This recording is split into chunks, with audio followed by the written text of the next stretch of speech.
የጀርመን አዲሱ የኢሚግሬሽን እና የዜግነት ህግ ለባለሙያዎችና ለስደተኞች ጨምሮ አዲስ ዜና ይዞ መጥቷል። በተጨማሪም እንግዲህ በሚያሳዝን ሁኔታ የተለያዩ ኢሹዎች ሶሻል ሚዲያ ላይ እየተለቀቁ ይገኛሉ። መጀመሪያ ካስደስታቸው ስንጀምር ሁላችሁም እንደምታውቁት እንግዲህ ድርብ ዜግነት የተፈቀደ ሲሆን ስለ ድርብ ዜግነት ደግሞ ሙሉ ማብራሪያ ይህን ቪዲዮ እስከ መጨረሻው ድረስ ከተከታተላችሁ ታገኙታላችሁ። በተጨማሪም የተለያዩ አመታቶች ለብዙ ነገሮች የምንጠይቃቸው አመታቶች እየተቀነሱልን ይገኛሉ። እነማን ኢሹ ላይ ተቀነሰ የሚለውን ነገር አንድ ላይ እንመለከታለን። በሁለተኛ ደረጃ ደግሞ የእድል ካርድ የምንለው ማለትም ቻንስ ካርድ የምንለው አዲስ ኢሹን ይዞ መጥቷል። እሱም በጣም አስደሳችና አሁን ላይ ጀርመን ለገባችሁ ወይም ደግሞ ጀርመን አካባቢ ለምትገኙ ኢትዮጵያውያንና ትውልደ ኤርትራውያን በጣም አሪፍ የሆነ ኢሹ ይዞ መጥቶላቸዋል። በዛው በተቃራኒ ደግሞ ጀርመን ውስጥ 9 ዓመትና ከዛም በላይ እንግዲህ ምንም አይነት የመኖሪያ ፍቃድ ምንም ነገር ሳያገኙ በጣም የተሰቃዩ ያሉ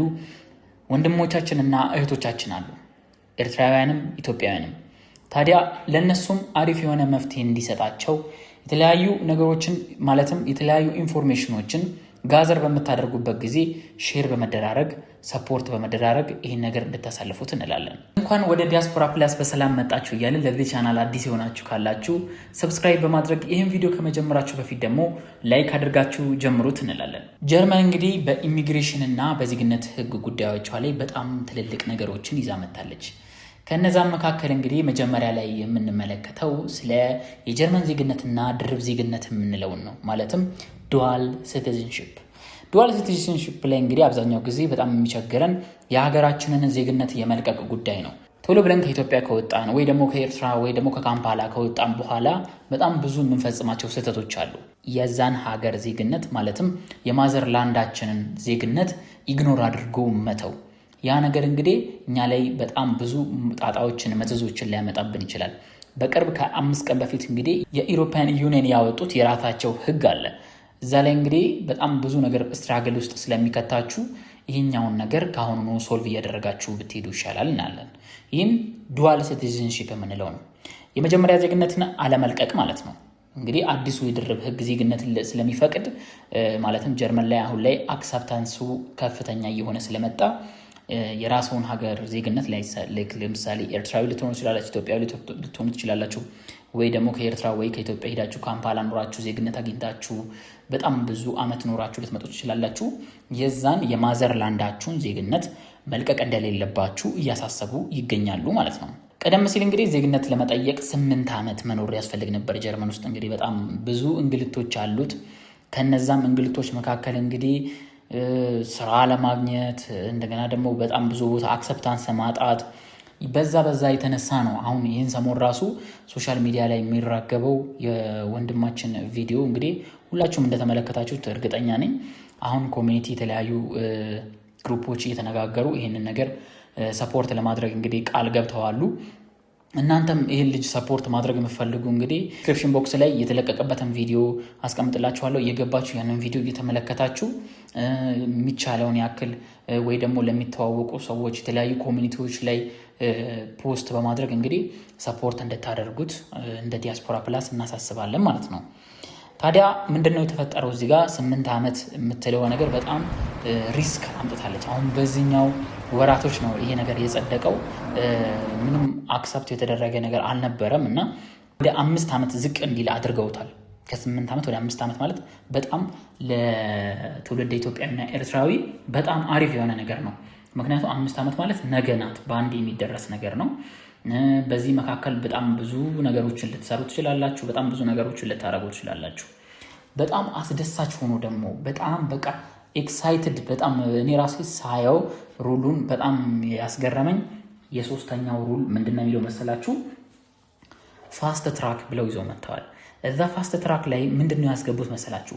በስራው በጣም ጎበዝ ከሆኑ የጀርመንኛ ቋንቋ በስነ ስርዓት ከፍተኛ መናገር ችሎታ ካላችሁ ለምሳሌ ደች ምናምን ነገር ናይስ ከሆናችሁ ላይክ ማክሲመም ሲዋር ራሱ ከሆናችሁ ማህበራዊ አገልግሎት ላይ ንቁ ተሳትፎ ካላችሁ የተለያዩ ፓርቲሲፔሽኖች ምናምን ነገር ካላችሁ ያንን ሰነድ በማቅረብ እስከ 3 ዓመት ድረስ ዲክሪዝ እናደርግላቸዋለን ስለ ሲቲዝንሺፕ ብለዋል ማለት ነው። ታዲያ ይሄ በጣም ትልቅ ዜና ነው። ምክንያቱም በ3 ዓመት ዜግነት ማግኘት ማለት አስቡት አሜሪካን ሀገር ያሉትን ወገኖቻችንን ተመልከቷቸው። ዩኬ እንደዛ በጣም ትንሽ ያለፋል። በጣም እንኳን እዚህ አይደለም በአሳይለም ጉዳይ በዚች 5 ቀናቶች ውስጥ ብጥብጥ ብሎ ነበረ ሙሉ አውሮፓ ማለት ነው። እና ጀርመን ላላችሁ እንደዚህ አይነት ዜና መውጣቱ በጣም በጣም በጣም በጣም በጣም ትልቅ የሆነ እድል ነው። እና ኢንፎርሜሽኖችንም ተከታተሉ። በጣም ብዙ ጊዜ አብዛኛዎቻችን ቲክቶክ ላይ የሚፖስቱ ምናምን ነገር የተለያዩ ኢሹዎችን እያየን ነው የምንሸወደው፣ የተለያዩ ብራችን የተለያዩ ገንዘቦቻችን የምንበላው እና ሁሉንም ነገር እያነበባችሁ በማስተዋል ብትጓዙ እያለን እናሳስባለን ማለት ነው። ሌላኛው ኢሹ ደግሞ አዲስ ህግ ባይባልም ላይክ በቅርብ ነው ይሄኛውም አክሰፕታንስ ተሰጥቶት ራን እየተደረገ ያለው ቻንስ ካርት የሚባለው ነው። ቻንስ ካርት ማለት ላይክ ነጥብ እንደማለት ነው። ይሄኛው ሁላችሁም ታውቁታላችሁ። ግን የ12 ወር ቪዛ የሚል እዚህ ላይ ይዘው መጥተዋል። የ12 ወር ቪዛ እንደገና ደግሞ የተለያዩ 2 አንኳር የሆኑ ነጥቦችን አስገብተውበታል። ከነዛ መካከል አሁን ለምሳሌ የ12 ወር ቪዛ ብለው የተናገሩት በነጥብ መስፈርቱ ከሆኑ መስፈርቱን ካሟሉ አሪፍ የሆነ አክሰፕታንስን ካገኛችሁ ጀርመን ውስጥ 12 ወራት ውስጥ ስራ የመፈለግ ፈልጋችሁ የማግኘት እድል ይሰጣችኋል ማለት ነው። እንዴት ነው ነጥብ የሚሰበሰበው የሚለውን ነገር ሁላችሁም ታውቃላችሁ። ጀርመን ሀገር ረዥም ዓመት የኖራችሁ ትውልደ ኢትዮጵያውያንና ኤርትራውያን ያላችሁ ሁላችሁም የምታውቁት ነገር ነው። ከምታውቋቸውም ነገሮች እስኪ ኮመንት ላይ አካፍሏቸው። አዲስ ለመጡ ወገኖቻችን እንዴት ነው ነጥብ የሚሰበሰበው የሚለውን ነገር ደግሞ አንድ ላይ እንመልከት። አንደኛ የያዛችሁት የትምህርት ደረጃ ዋና በጣም ኢምፖርታንት የሆነ ነገር ነው። ሁለተኛ ደግሞ የስራ ልምዳችሁ፣ ከዛም ቋንቋ ችሎታ፣ ጀርመንኛ ወይም ደግሞ እንግሊዝኛ ፐርስፔክቲቭሊ አሪፍ የሆነ እንትን ሊኖራችሁ ይገባል፣ ፊድባክ ሊኖራችሁ ይገባል እነዚህ 2 ቋንቋዎች ላይ። እንደገና እድሜያችሁ በጣም አሁን ላይ አውሮፓ ውስጥ በጣም ብዙ ከጎልማሳ በላይ በዝቷል ብለው ራሱ በጣም ብዙ ሴኔት ላይ በጣም ብዙ ሲያወሩ ነበር እና እሱ ላይ ዲፔንድ ያደርጋል። ከዛ በኋላ ማክሲመም ይሄ ሁላ ነገር ተደምሮ የምታገኙት 12 ነው ሙሉ ሲደመሩ ማለት ነው። 12 ቶታሉ ነው። ከ12ቱ 6 ካገኛችሁ ፓስ ናችሁ ማለት ነው። ሙሉ ለሙሉ ፓስ ነው። ስለዚህ እነዚህ ነገሮች ላይ ፎከስ ማድረግ አለባችሁ። ኢቭን ቋንቋው ቢያስቸግራችሁ ያላችሁን የስራ ልምድ፣ የትምህርት ሁኔታችሁን፣ ኤጃችሁ ምናምን ነገር ስላለ ምንም የሚያሳስብ ነገር የለም። እንደገና ደግሞ በግማሽ ቀን መስራት ይቻላል። ላይክ ፉል ላይ ነው ስራ በሚፈልጉበት በእነዚህ 12 ወራት ውስጥ ራሱን ለመደገፍ በሳምንት እስከ 20 ሰዓት በትርፍ ሰዓታችሁ መስራት ትችላላችሁ። ፓርት ታይም ማለት ነው። ወሳኝ ኮንስታንት የሆነ ስራ እስክታገኙ ድረስ እንደዚህ ማድረግ ትችላላችሁ ማለት ነው። እዚህኛው ኢሹ ላይ የኢዩ ብሉ ካርድ የሚባል ደግሞ አዲስ ማቅለያዎች ምናምን ነገር ይዘው መጥተዋል። ከፍተኛ ትምህርት ወይም ደግሞ ልዩ ሙያ ላላቸው ሰዎች የሚሰጠው የብሉ ካርድ መስፈርት በጣም ተቀንሷል እየተባለ ነው። የደሞዝ ጣሪያው ዝቅ ማለቱ ድጋሚ ለእናንተ በጣም ጥሩ ነው። የደሞዝ ጣሪያ በአመት ውስጥ ካልኩሌት ተደርጎ የሚመጣው በጣም እናንተ ላይ ኢምፓክት ያመጣ ነበረ። ቀደም ሲል ለቪዛ የሚጠየቀው አነስተኛ የደሞዝ መጠን በጣም ከፍተኛ ነበረ።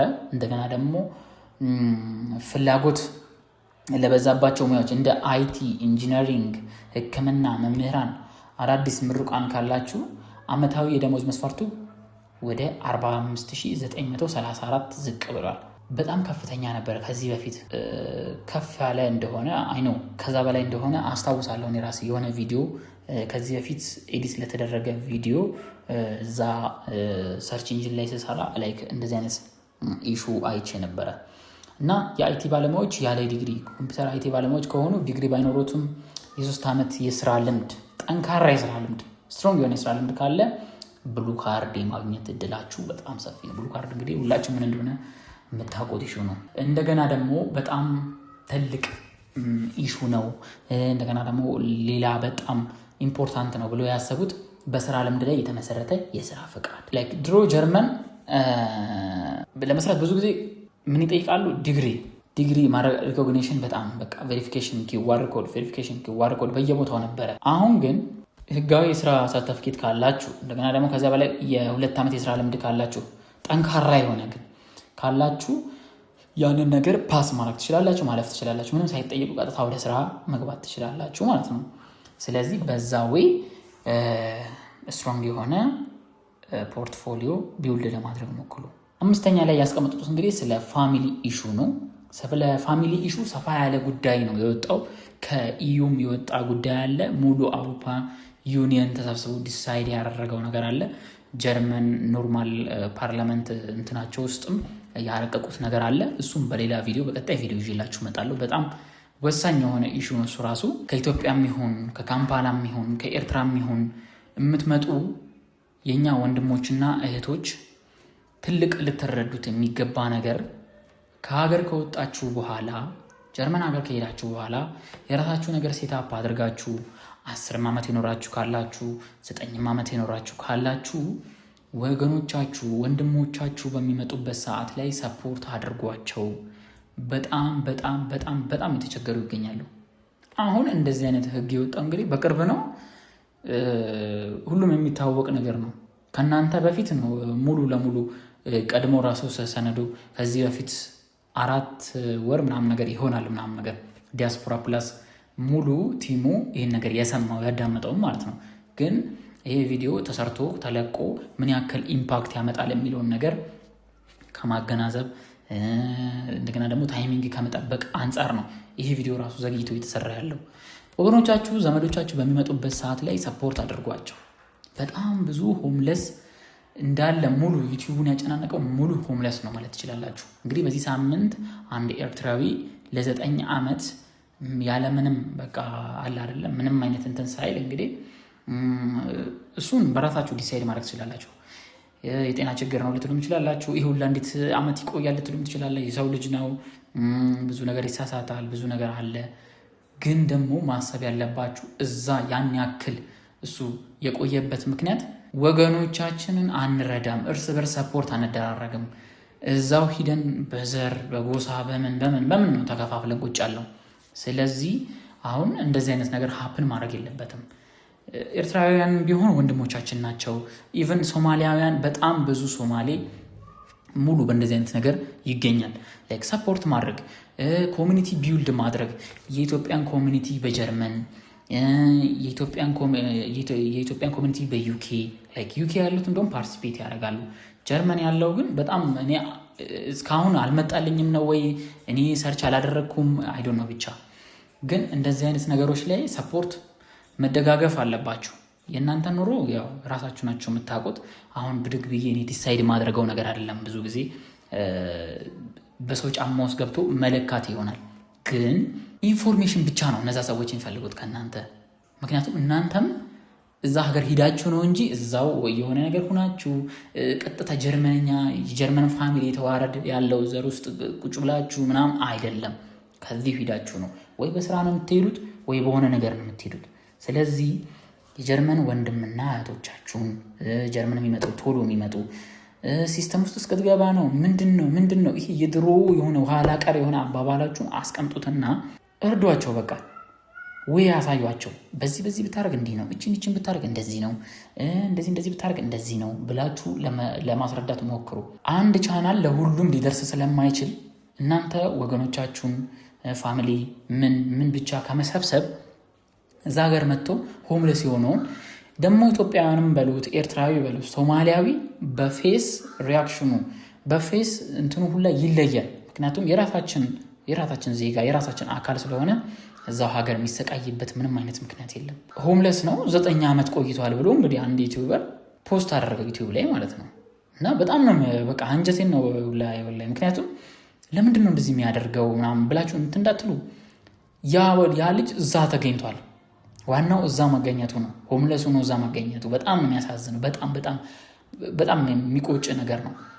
እንግዲህ ሁዲፍጆ ላይክ ብዙ ኤርትራውያኖች እዛ ጀርመን ውስጥ በዚህ ደረጃ ሊኖሩ ይችላሉ። እሺ ይሁን። ኢትዮጵያውያኖቹስ ማን አያቸው? እዚህኔ ተደብቀው ቢሆኑስ? ላይክ በጣም የማይሆን ደርቲ ነገር ውስጥ ቢሆኑስ? ይገባኛል። አንዳንዶቹ ሱስ ይጀምሩና ማይሆን ነገር ውስጥ ይገባሉ። ስደት ላይ ሱስ ማለት እንግዲህ ሱስ ለባዶ እንደመመራት ነው። ምክንያቱም በጣም የማይሆን ነገር ነው። መሰደዳቸው 1-0 ነው። አስቡት። እዛ ስራ ፈልጎ ማግኘት 2-0 ነው።